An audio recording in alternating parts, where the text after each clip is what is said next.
Hello student, कैसे हो आप सभी। आज हम एबायोटिक फैक्टर को कंटिन्यू करते हुए उसके फोर्थ फैक्टर के बारे में स्टडी करेंगे, दैट इज़ लाइट। लाइट क्या होती है, लाइट का लिविंग ऑर्गेनिज्म पे क्या इफेक्ट है, वो कैसे लिविंग ऑर्गेनिज्म को अफेक्ट कर रही है, एक्वेटिक लिविंग ऑर्गेनिज्म को या फिर टेरेस्ट्रियल लिविंग ऑर्गेनिज्म को, उसी के बारे में हम स्टडी करेंगे। देखो, आपको पता है कि लाइट जो है वो प्लांट्स के अंदर बहुत ज़्यादा इम्पोर्टेंट रोल प्ले करती है। और आपको पता भी होगा किस चीज़ में इम्पोर्टेंट रोल प्ले करती है, फोटोसिंथेसिस में। कि जो प्लांट होते हैं, जितने भी ग्रीन प्लांट्स होते हैं, वो क्या करते हैं, फोटोसिंथेसिस प्रोसेस करते हैं लाइट को ट्रैप करके। लाइट को वो ट्रैप करते हैं और वहाँ से लाइट एनर्जी को केमिकल एनर्जी में कन्वर्ट कर देते हैं। और कन्वर्ट करने के बाद इनऑर्गेनिक सब्सटेंस से ऑर्गेनिक सब्सटेंस बना देते हैं। इनऑर्गेनिक सब्सटेंस कौन कौन से यूज होते हैं फोटोसिंथेसिस में, आप सभी को पता होगा कि वाटर और कार्बन डाइऑक्साइड, ये क्या है, इनऑर्गेनिक सब्सटेंस है, इनऑर्गेनिक कंपाउंड्स हैं। इनको जब लाइट एनर्जी आती है, लाइट एनर्जी को ट्रैप करते हैं, तो ये प्रोसेस रिएक्ट होती है और रिएक्शन के बाद, कंटिन्यू होने के बाद, ये क्या है, ऑर्गेनिक कंपाउंड में कन्वर्ट हो जाती है। ऑर्गेनिक कंपाउंड कौन सा बनता है, हमारा ग्लूकोज C6H12O6। ठीक है। इनऑर्गेनिक सब्सटेंस से ऑर्गेनिक सब्सटेंस में कन्वर्ट करना, लाइट एनर्जी को केमिकल एनर्जी में कन्वर्ट करना, उसी को हम फोटोसिंथेसिस बोलते हैं। तो लाइट प्लांट्स के लिए बहुत ज़्यादा इंपॉर्टेंट रोल प्ले करती है।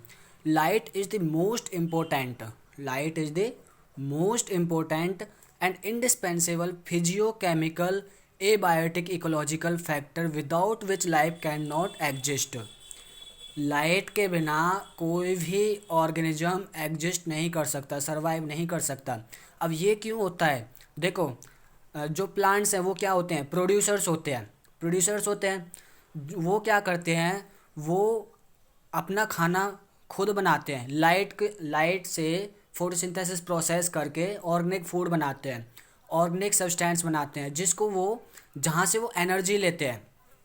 ठीक है, जहाँ से वो एनर्जी ले रहे हैं और वो अपने सर्वाइवल के लिए भी कर रहे हैं। और जो जो जीव, जो लिविंग ऑर्गेनिज्म उस प्रोड्यूसर्स पे डिपेंड कर रहा है, चाहे वो ह्यूमन बीइंग क्यों ना हो, जो कंज्यूमर उससे अपना फूड कंज्यूम कर रहा है, वो भी प्लांट के ऊपर डिपेंड कर रहा है।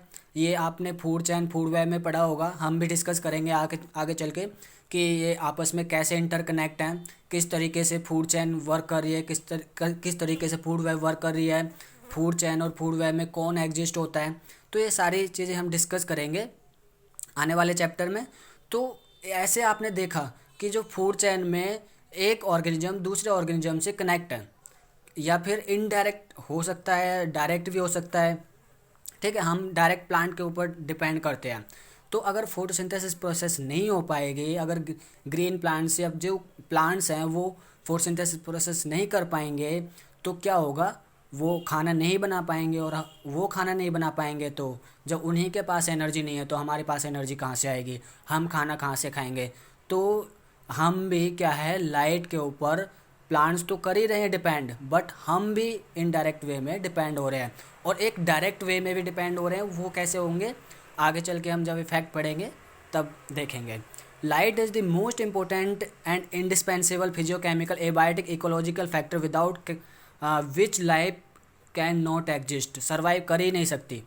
Organism get light from sun. आपको क्या लगता है कि जो हम जो ऑर्गेनिज्म है, चाहे वो प्लांट्स हो चाहे कोई भी ऑर्गेनिज्म हो, जो लाइट एब्जॉर्व कर रहे हैं, लाइट ले रहे हैं जहाँ से, क्या वो एकमात्र तरीका सन ही है क्या, सन से ही लाइट ले रहे हैं।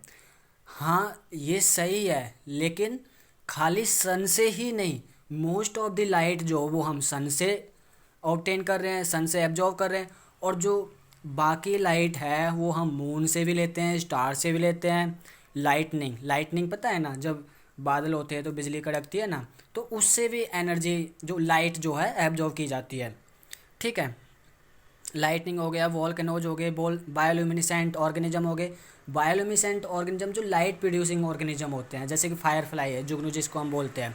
और समुद्र के अंदर जितने भी टीनोफोर्स हैं, क्रस्टेशियंस हैं, ये क्या है, लाइट प्रोड्यूस करते हैं, टीनोफोर्स। ठीक है, डायटम्स हो गया, जैसे पोरीफेरा के अंदर, किंगडम प्रोटिस्टा में। ठीक है, तो ये क्या है, जो ऑर्गेनिज्म है वो क्या कर रहे हैं, लाइट प्रोड्यूस कर रहे हैं। ऐसे ऑर्गेनिज्म को हम क्या बोलते हैं, bioluminescent organism. Among this light energy from the sun is the most important in nearly all ecosystem. जो लाइट एनर्जी ट्रैप कर पा रहे हैं हम, जो लाइट एनर्जी आ रही है धरती पे, एटमॉस्फेयर पे, वो क्या है, सभी इकोसिस्टम के लिए बहुत ज़रूरी है। इकोसिस्टम आपको पता है, बायोटिक और एबायोटिक कंपोनेंट जो होते हैं उनके बीच में जो इंट्रैक्शन होता है, जहाँ पे प्लांट्स भी रहते हैं, एनिमल्स भी रहते हैं, diversities of plants and animals are there, ठीक है, तो उसको हम इकोसिस्टम बोलते हैं। और ये सन से जो एनर्जी आ रही है, सन से जो लाइट आ रही है, वो क्या है, सभी इकोसिस्टम के लिए बहुत ज़रूरी हो जाता है। It is the that is use by green plants. Green plants के द्वारा ये यूज की जाती है, जिनके पास क्लोरोफिल होता है और जो क्या करते हैं, फोटोसिंथेसिस प्रोसेस करते हैं। ये मैंने बता दिया कि a process during substance by combining inorganic substance, और उसको किस में कन्वर्ट कर देता है, एंड कन्वर्ट इनटू द, ये इनऑर्गेनिक से ऑर्गेनिक में कन्वर्ट कर देता है। Inorganic substance water and carbon dioxide that is convert into glucose, ठीक है। तो इस तरीके से हम देखते हैं कि लाइट कि कैसे इम्पोर्टेंट है, लाइट कहाँ से आ रही है, खाली सन से ही नहीं, moon, star, lightning, volcanoes, bioluminescent organism. जो लाइट है ऑल इकोसिस्टम के लिए ज़रूरी है। लाइट, ग्रीन प्लांट्स उसको एब्जॉर्ब कर रहे हैं, ट्रैप कर रहे हैं क्लोरोफिल पिगमेंट के द्वारा, जो कि क्या है, प्लांट्स को कलर प्रोवाइड कर रहा है, ठीक है, पिगमेंट प्रोवाइड कर रहा है, और जो कि फोटोसिंथेसिस में बहुत बहुत ज़्यादा इंपॉर्टेंट रोल प्ले करता है, ठीक है। इसी के साथ हम नेक्स्ट जो हेडिंग क्या है, इफ़ेक्ट ऑफ लाइट, इसके बारे में स्टडी करते हैं कि लाइट का कैसे इफ़ेक्ट होता है किसी भी ऑर्गेनिज्म पे, किसी भी पर्टिकुलर ऑर्गेनिज्म पे, लिविंग ऑर्गेनिज्म पे, चाहे वो एक्वेटिक हो, चाहे वो टेरेस्ट्रियल हो, चाहे वो इंसेक्ट्स हो। पहला जो अफेक्ट है वो क्या है, ऑन द मेटाबॉलिज्म। जो मेटाबॉलिज्म है, किसी भी ऑर्गेनिज्म का मेटाबॉलिज्म लाइट के ऊपर डिपेंड करता है। जो हाई इंटेंसिटी लाइट आती है ना, हाई इंटेंसिटी लाइट क्या करती है, मेटाबॉलिक एक्टिविटी को इंक्रीज कर देती है। मेटाबॉलिज्म के बारे में तो आप जानते होंगे, sum of all chemical reactions हैं which take part in our body, और we can say that is cell, ठीक है। जो हमारी सेल्स के अंदर जितनी भी रिएक्शंस हो रही हैं, उसके सम को हम क्या बोलते हैं, मेटाबॉलिक रिएक्शंस बोलते हैं, और जो उसका फिनोमेना होता है उसको हम मेटाबॉलिज्म बोलते हैं। ये दो टाइप का होता है, एनाबॉलिज्म और कैटाबॉलिज्म। एनाबॉलिज्म में जब कोई सिंपलर सब्सटेंस जो है सिंथेसिस करे, सिंथेसिस में हेल्प करे, किसी केमिकल की सिंथेसिस हो, चाहे प्रोटीन की, अमीनो एसिड से प्रोटीन बन गया तो सिंथेसिस हो रही है। फैटी एसिड्स का जो फैटी एसिड रोल प्ले करता है, ग्लिसरॉल ये सब बनाने में और लिपिड बनाने में, ये सिंथेसिस हो गया, तो क्या है, ये एक एनाबॉलिक प्रोसेस है। और कैटाबॉलिक प्रोसेस में जब कोई कॉम्प्लेक्स सब्सटेंस जो वो ब्रेक डाउन हो जाए, जैसे प्रोटीन अमीनो एसिड्स में कन्वर्ट हो जाए, ठीक है, कार्बोहाइड्रेट है ग्लूकोज में कन्वर्ट हो जाए, मोनोसैकेराइड्स में कन्वर्ट हो जाए, डाइसैकेराइड में कन्वर्ट हो जाए, तो ये क्या है, कैटाबॉलिज्म प्रोसेस है। तो ये मेटाबॉलिज्म हमारे बहुत ज़्यादा इंपॉर्टेंट प्रोसेस है। इसके यही प्रोसेस है जो हमें सर्वाइव करने में हेल्प कर रही है, जिसके वजह से हम सर्वाइव कर पा रहे हैं। अगर लाइट की इंटेंसिटी ज़्यादा होगी, हाई होगी, तो मेटाबॉलिक एक्टिविटी भी हाई होगी, और अब जब मेटाबॉलिक एक्टिविटी हाई होगी, वो किसकी वजह से होती है, एंजाइम की वजह से, तो एंजाइम की एक्टिविटी भी बहुत ज़्यादा हाई हो जाएगी। एंजाइम की एक्टिविटी हाई होने की वजह से क्या है, मेटाबॉलिज्म ज़्यादा हो पाएगा, और जिसके अंदर मेटाबॉलिज्म ज़्यादा हो पा रहा है तो वो ऑर्गेनिज्म अच्छे से सर्वाइव कर पाएगा, ठीक है। सेकंड अफेक्ट जो है ऑन पिगमेंटेशन। पिगमेंटेशन क्या है, पिगमेंट जो है किसी भी, जैसे प्लांट है, light induce photochemical reactions, light, ध्यान से सुनना, light induce photochemical reactions in the formation of colour. जो लाइट है, जो फोटोकेमिकल रिएक्शंस हो रही हैं किसी भी प्लांट्स के अंदर, किसी भी ऑर्गेनिज्म के अंदर, वो क्या कर रही है, कलर फॉर्म कर रही है, पिगमेंट फॉर्म कर रही है, जिसको हम क्या बोल देते हैं, मेलानोफोर। क्या बोल देते हैं, मेलानोफोर, ठीक है। तो मेलानोफोर क्या हो गया, जब किसी पिगमेंट की फॉर्मेशन होती है किसी भी ऑर्गेनिज्म में फोटोकेमिकल रिएक्शंस के द्वारा लाइट की वजह से, वो क्या कहलाता है, मेलानोफोर कहलाता है। ठीक है। और पिगमेंट क्या करता है, पिगमेंट कलर देता है किसी भी लिविंग ऑर्गेनिज्म की बॉडी को, हैं कि वो उसका कलर कैसे होगा, किस तरीके का होगा। जैसे कि क्लोरोफिल है ग्रीन प्लांट्स में, ग्रीन कलर प्रोवाइड कर रहा है। ठीक है, जो कि फोटोसिंथेसिस में बहुत ज़्यादा इंपॉर्टेंट रोल प्ले कर रहा है। तो ये पिगमेंटेशन, जो पिगमेंट जो बनता है, पिगमेंट बनने की प्रोसेस को हम मेलानोफोर बोलते हैं। जो ये पिगमेंट बनता है वो किसकी वजह से बनता है, लाइट की वजह से। अब वो कैसे बन रहा है, क्योंकि लाइट क्या कर रही है, फोटोकेमिकल रिएक्शंस, ऐसे रिएक्शंस जिसमें लाइट भी इन्वॉल्व हो, केमिकल भी इन्वॉल्व हो, और लाइट की प्रेजेंस में वो रिएक्शंस हो रही है, उसको हम फोटोकेमिकल रिएक्शन बोलते हैं, जो कि पिगमेंट बनाने में बहुत इंपॉर्टेंट रोल प्ले कर रही है, जिसको हम मेलानोफोर बोलते हैं। याद रखना, ये टर्म पूछी जा सकती है। नेक्स्ट आता है प्रोटेक्टिव कलरेशन। प्रोटेक्टिव कलरेशन क्या है कि कई एनिमल है, आप लोगों ने देखा होगा, चैमेलियन है। ठीक है, चैमेलियन क्या करता है, वो अपना कलर जो है चेंज कर लेता है, बैकग्राउंड के अकॉर्डिंग जो अपना कलर चेंज कर लेता है किसी भी प्रेडेटर से बचने के लिए, डिफेंड करने के लिए, अपनी बॉडी को डिफेंड करने के लिए, अपने बचाव के लिए। वो क्या है, जैसा उसका बैकग्राउंड होगा उसी कलर में वो आ जाएगा। ठीक है, ये किस वजह से हो पा रहा है, ये हो पा रहा है सिर्फ लाइट की वजह से। ठीक है ना, लाइट जब उसकी आँखों में जाएगी, लाइट आँखों में जा रही है तो वो क्या करेगी, मेलानोफोर की हेल्प से वो कलर जो है चेंज करेगी, उसका स्टिमुलेट कर देगी पिगमेंट को। पिगमेंट को स्टिमुलेट करने के बाद जो उसका बैकग्राउंड होगा वहाँ से सेंस जो है वो लाइट के थ्रू कर लेगा, स्टिमुलस ले लेगा, वहाँ से स्टिमुलस लेने के बाद जो उसका कलर बिल्कुल वैसा ही हो जाएगा।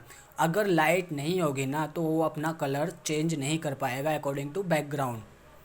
ठीक है ना, जो उसका बैकग्राउंड है उसके हिसाब से वो कलर चेंज नहीं कर पाएगा। याद रखना, लाइट की वजह से ही जो चैमेलियन है वो अपना कलर चेंज कर पाता है। ठीक है। और एक और चीज़, जो एनिमल पिंजरे में, गुफाओं में रहते हैं, गुफाओं में, केव में रहते हैं, या फिर जो animal bottom of the ocean, जो समुद्र के बिल्कुल नीचे रहते हैं, बॉटम पे रहते हैं, हाँ, उन ऑर्गेनिज्म में कोई कलर नहीं होता, क्योंकि वहाँ पे लाइट नहीं होती। लाइट नहीं होती तो वहाँ पिगमेंट नहीं हो पाता, पिगमेंट नहीं बनेगा, और पिगमेंट नहीं बनेगा तो वहाँ का कलर जो है वो मतलब बनता ही नहीं है, वो कलरलेस ऑर्गेनिज्म होते हैं ज़्यादातर।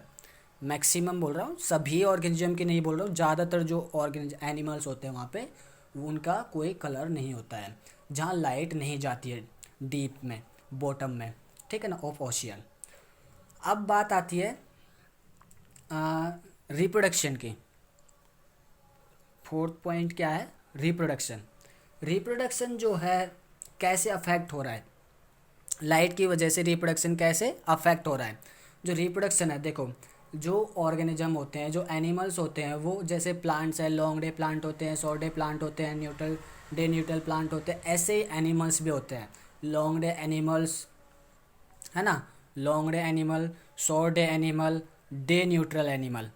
ये क्या हैं, ये एनिमल, लॉन्ग डे एनिमल वो एनिमल होते हैं जो सेक्सुअली एक्टिव होते हैं more than 12 hours of the day. मतलब जो डे अगर इनका ज़्यादा होगा ना, लंबा होगा, ज़्यादा बड़ा होगा, डे दिन जो है ज़्यादा होगा, तो ही ये सेक्सुअली एक्टिव हो पाएंगे, वरना नहीं हो पाएंगे। दिन के समय में ये सेक्सुअली एक्टिव होते हैं। ठीक है, दिन के समय में ये क्या होते हैं, सेक्सुअली एक्टिव होते हैं। और इनका एग्जाम्पल क्या है, बर्ड्स। ठीक है, लॉन्ग डे जो एनिमल होते हैं उनका एग्जाम्पल हो गया बर्ड्स। अब short day animal, short day animal जो मतलब दिन का जो टाइमिंग है वो कम हो, दिन छोटा हो। ठीक है, ऐसे जो एनिमल होते हैं वो शॉर्ट डे एनिमल होते हैं। वो सेक्सुअली एक्टिव कब हो पाते हैं, जब दिन कम हो। ठीक है ना, दिन छोटा हो तभी सेक्सुअली एक्टिव हो पाते हैं। जैसे कि एग्जाम्पल क्या हो सकता है इनका, गोट, गोट एग्जाम्पल हो सकता है, डियर एग्जाम्पल हो सकता है, और क्या हो सकता है, सीप। ठीक है ना, गोट, डियर, सीप, ये कौन से एनिमल होते हैं, शॉर्ट डे एनिमल होते हैं। जो कि क्या करते हैं, सेक्सुअली एक्टिव होते हैं छोटे दिन में। अब डे न्यूट्रल, जिनका लाइट पे कोई इफेक्ट नहीं पड़ता, जिनका ना दिन पे ना रात पे कितना बड़ा हो रहा है दिन, कितना छोटा हो रहा है दिन, उस पर कोई इफेक्ट नहीं पड़ता, उसको हम क्या बोलते हैं, डे न्यूट्रल एनिमल्स। इसके अंदर कौन आ जाता है, मैन और काओ, मतलब ह्यूमन बींग्स और काओ आ जाते हैं, लाइट के ऊपर जो डिपेंड नहीं होता, ठीक है ना, कभी भी सेक्सुअली एक्टिव हो जाते हैं, तो उनको बोलते हैं हम डे न्यूट्रल एनिमल्स। ठीक है, अब नेक्स्ट फैक्टर जो है वो क्या है, डायर्नल माइग्रेशन। डायर्नल माइग्रेशन में ये एक ऐसे ऑर्गेनिज्म होते हैं जहाँ पे क्या होता है कि जो ऑर्गेनिज्म, जैसे कि ओशियन के अंदर देखो, जो प्लैंकटॉन्स हैं वो क्या है, मॉर्निंग में, अर्ली मॉर्निंग में और इवनिंग में ऊपर आ जाते हैं, फोटो मतलब लाइट के लिए, लाइट एब्जॉर्व करने के लिए। और जैसे ही लाइट मतलब ख़त्म हो जाती है या फिर हाई इंटेंसिटी की हो जाती है, बहुत ज़्यादा इंटेंसिटी की लाइट हो तो ये एब्जॉर्व नहीं कर पाते हैं, सहन नहीं कर पाते हैं, तो ये बिल्कुल डेप्थ में चले जाते हैं। ठीक है, हाई इंटेंसिटी की वजह से डेप्थ में चले जाते हैं जहाँ पे लाइट नहीं होती, जहाँ लाइट पेनिट्रेट नहीं कर पाती है, तो ऐसे ऑर्गेनिज्म को डायर्नल माइग्रेशन कहते हैं। ठीक है ना, जो हाई इंटेंसिटी पे क्या हो, नीचे डेप्थ में चले जाए। In the ocean plankton move to the surface, in the ocean, हम डायर्नल माइग्रेशन की बात कर रहे हैं, in the ocean plankton move to the surface in early morning and evening and move to the deeper part of ocean when there is high intensity. जो वहाँ पे high intensity हो तो वो डीपर पार्ट में चले जाते हैं, और ऐसी मूवमेंट को हम क्या बोलते हैं, डायर्नल माइग्रेशन। एक जगह से दूसरी जगह पे चले गए because of high intensity of light. ठीक है ना, उसको हम बोलते हैं diurnal migration. Circadian rhythm, next आता है सर्केडियन रिदम। सर्केडियन रिदम आपने सुना होगा कि जो डेली रिदम होता है ना, सिंक्रोनली, सिंक्रोनी जो रिदम होता है, जैसे कि अर्थ है अपने एक्सिस से जैसे 24 घंटे का चक्कर करती है, दिन और रात का 24 घंटे हो जाते हैं, 24 घंटे का जो चक्कर है उसको हम सर्केडियन रिदम बोलते हैं। ठीक है ना, ये सर्केडियन रिदम क्या करता है, हमारे मेटाबॉलिक एक्टिविटीज़ को रेगुलेट करता है, हमारे जो दिनचर्या है, हम जो हमारी टाइमिंग है, हमारे इंटरनल ऑर्गन की जो टाइमिंग है, क्लॉक है, अलार्म है, वो मतलब कि किस टाइम पे एक्टिव होना है, किस टाइम पे हमें सोना है, किस टाइम पे हमें जगना है, किस टाइम पे हमें खाना खाना है, किस टाइम पे भूख लगनी, ये सारा जो प्रोसेस है वो कौन कंट्रोल करता है, उस प्रोसेस को हम सर्केडियन रिदम बोलते हैं, जो उसको कंट्रोल करती है। और ये पीनियल ग्लैंड है हमारे ब्रेन के अंदर, नर्वस सिस्टम में, तो वो इस चीज़ को कंट्रोल करता है कि वो कब सेक्सुअली एक्टिव होना चाहिए, कब इनएक्टिव होना चाहिए, कब उसको नींद आनी चाहिए। हम बोलते हैं अगर हम जैसे मान के चलो सुबह 4 बजे जगने की आदत डेली डाल लें, या फिर हम 4 बजे जगें डेली बिना, मतलब हमारा जो रूटीन है वो 4 बजे जगने का है, तो आप देखोगे कि आपकी आँख जो बिना अलार्म के 4 बजे अपने आप खुल जाती है। ठीक है, तो इस वजह से क्या है, जो ये इम्पोर्टेंट रोल प्ले करता है, उसी को हम सर्केडियन रिदम बोलते हैं, जो हमारे जो इंटरनल क्लॉक है, हमारी बॉडी की जो क्लॉक है उसको रेगुलेट करें। ठीक है, और एक यहाँ पे मैं एक चीज़ और बता देता हूँ, जब ये बात चली रही है सर्केडियन रिदम की, तो आप लोगों का जो एग्ज़ाम होता है ना नीट का, वो 10 से 1 बजे के बीच में होता है। तो आप डेली एक ऐसा रूटीन बनाओ अगर पॉसिबल हो सके कि 9 से नहीं तो 10 से 1 बजे के बीच में आप क्वेश्चंस की प्रैक्टिस करो, और उस टाइम में 3 घंटे आप चेयर पे बैठो, चेयर पे बैठ के क्वेश्चंस की प्रैक्टिस करो। ठीक है, या फिर प्रैक्टिस करो या फिर पढ़ो, जो कुछ भी करना है आपको करो, लेकिन 3 घंटे आपको ना पानी पीने के लिए उठना है, ना टॉयलेट के लिए उठना है, ना किसी और बहाने से उठना है। आप 3 घंटे चेयर पे बैठो, और उस टाइम में मतलब रेगुलर जब भी आपका नीट का एग्ज़ाम है तब तक उस ड्यूरेशन में आप यही प्रैक्टिस करो, चाहे उसमें क्वेश्चंस की प्रैक्टिस कर सको तो और भी ज़्यादा अच्छा है, क्योंकि आपका जो ब्रेन है वो सेटअप हो जाएगा उस ड्यूरेशन में 10 से 1 बजे के बीच में। और जिस दिन आपका नीट का एग्ज़ाम होगा ना, उस दिन आप देखोगे कि मेरा जो ब्रेन है वो बहुत ज़्यादा एक्टिव है। उस टाइम पे ना तो आपको नींद आएगी, ना आपका ब्रेन जो है थोड़ा सा स्ट्रेस में रहेगा, ना ज़्यादा आप नर्वस हो पाओगे। मतलब आप अगर आपने अच्छी तैयारी की है, अच्छी प्रिपरेशन की है, तो यकीन मानो कि आपका पेपर बहुत अच्छा जाएगा उस ड्यूरेशन में। ठीक है ना। तो एक साल या फिर जितने महीने बचे हुए हैं एग्ज़ाम में, अभी 2020 में तो कुछ ही हाँ, एक महीना ही है जो वो कि पोस्टपोन्ड हो गया था वो भी इस वजह से। तो लेकिन हमें अगर 21 की तैयारी कर रहे हैं तो अब एक साल सिर्फ 10 से 1 के बीच में चेयर पे बैठ के प्रैक्टिस करनी है क्वेश्चंस की। चाहे हमें पढ़ना हो तो चेयर पे बैठ के पढ़ना, उस ड्यूरेशन में 3 घंटे एटलीस्ट। कोई भी सब्जेक्ट ले लो आप, फिजिक्स केमिस्ट्री बायो, उस 3 घंटे में हमें क्या करना है, सिर्फ प्रैक्टिस करनी है।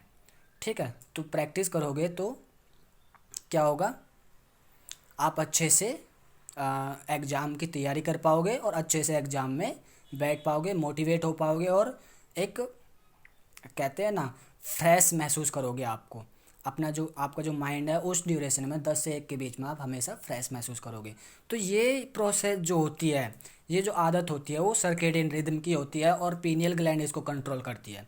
ठीक है ना, ये भी लाइट के ऊपर डिपेंड करती है। ठीक है, the daily rhythm in Synchrony with the rotation of earth is called circadian rhythm. This is endogenous, that is initiated by internal factors and induced to a biological clock present in an organism। जो एक biological clock को induce करती है, जो भी हम करते हैं दिन में रात में जो भी हम कर रहे हैं ये लाइट के ऊपर डिपेंड करता है। ये भी एक लाइट का फैक्टर है, याद रखना हमेशा। ठीक है, तो ये थे कुछ फैक्टर्स के बारे में। ये वीडियो ज़्यादा लंबा हो जाएगा तो इस वीडियो को मैं यहीं पे पॉज करता हूँ। नेक्स्ट वीडियो में हम इसी को लाइट को ही कंटिन्यू करेंगे। Okay, thank you.